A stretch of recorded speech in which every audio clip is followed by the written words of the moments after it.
I'm Dr. Stephanie Allen, and I'm sharing the second part of my journey from going from a surviving artist to a thriving artist, pedagogue, and business owner. I shared in the first video all the ways I got clear on what I did want. That first step of transformation began with honesty of what I wanted and honesty of where I was. Once I got honest with what I did want for my studio and for my life, I had to be honest with what I was no longer going to tolerate. The cost of no change was more expensive than the cost of addressing the changes that needed to be made. And many changes needed to be made. The current model that I had been operating on was definitely a survival model, not terribly thoughtful, definitely not sustainable, and it fell far short of the goals that I wanted in all the areas of my business and my personal life. I had to really address the changes that need to be made. There were many. I would no longer tolerate the idea that I'm fine was okay. It was not okay to just be fine. I wanted to be wonderful. I am doing wonderfully, is what I wanted. I would no longer tolerate the belief that I was not good at business. I had a lot of limiting beliefs around this at the beginning. I am an artist. I'm not great with numbers. I can't keep track of money. I do this for the love and not for the paycheck. There are many things I was telling myself that I had to stop believing in order to make the changes necessary. I would no longer tolerate that I was not good at business.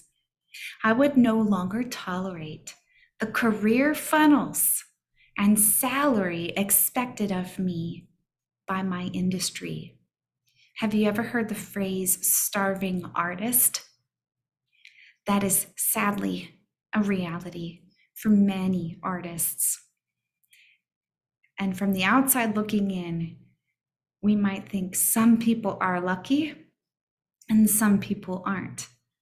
While luck does play a big factor in all of our lives, strategy, training, and consistency, determination, those are the things that I like to focus on when creating and deciding whether I will be a starving artist or a thriving artist. So that is what I had to no longer tolerate. I would no longer tolerate disrespectful and unthoughtful clients.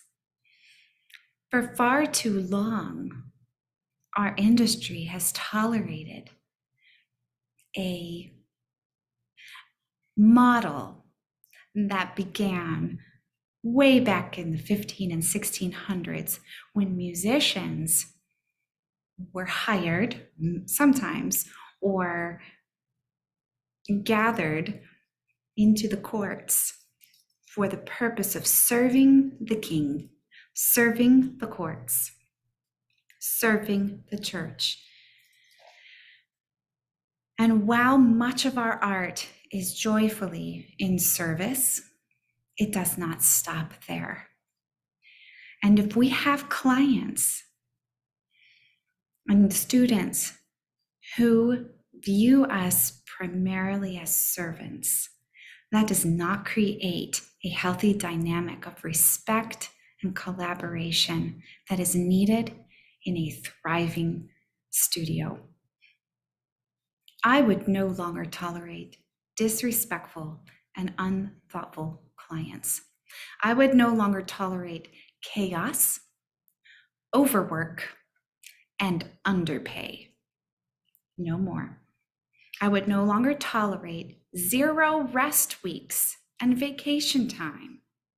No, I wanted rest in order to be able to come back fresh to create and to inspire and to teach. It is necessary for artists in our flow to prioritize rest as much as we prioritize work. They go hand in hand. I needed that. I wanted that. I also wanted vacation where I could go and have fun with family and friends and enjoy life to its fullest and enriching potential. I would no longer tolerate 0 rest weeks and vacation time. I would no longer tolerate false labels and the lies of the industry that are very loud and very convincing when left unchallenged.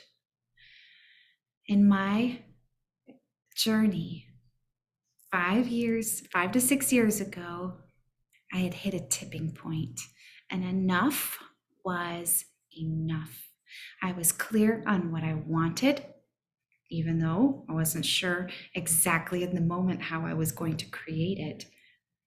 But I was probably more clear on what I didn't want anymore. No more tolerating what I didn't want. And so began my journey.